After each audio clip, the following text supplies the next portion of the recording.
আমি এখন আপনাদের একটা ভূতুরে গল্প শোনাবো, তাই যাদের হার্ট দুর্বল তারা ভুলে ওই ভিডিওটা শেষ পর্যন্ত দেখার চেষ্টা করবেন না। রাতের বেলা নির্জন একটা রাস্তায় একটা ট্রাক যাচ্ছিল। সেই ট্রাকের ভিতর 3জন ব্যক্তি ছিল, এক ট্রাক ড্রাইভার, এক হেল্পার আর একটা লাশ। একজন পুলিশ তাদের কাছে এই লাশটি দিয়ে বলছে সঠিক ঠিকানায় পৌঁছে দিতে।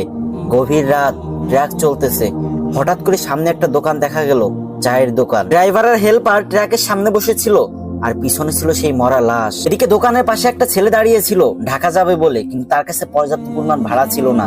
তাই সে ট্রাকের উপর উঠে পড়লো এবং অন্ধকারে কিছু দেখতে না পেয়ে উঁচু লাশের উপর বসে পড়লো। ট্রাক আবারও আপন গতিতে চলতে লাগলো। কিছুক্ষণ পরে লাশের উপর বসে থাকা ছেলেটি একটা সিগারেট ধরালো। একটু পরে ড্রাইভার হেল্পারকে বললো, এই দেখ তো লাশটা ঠিক আছে নাকি।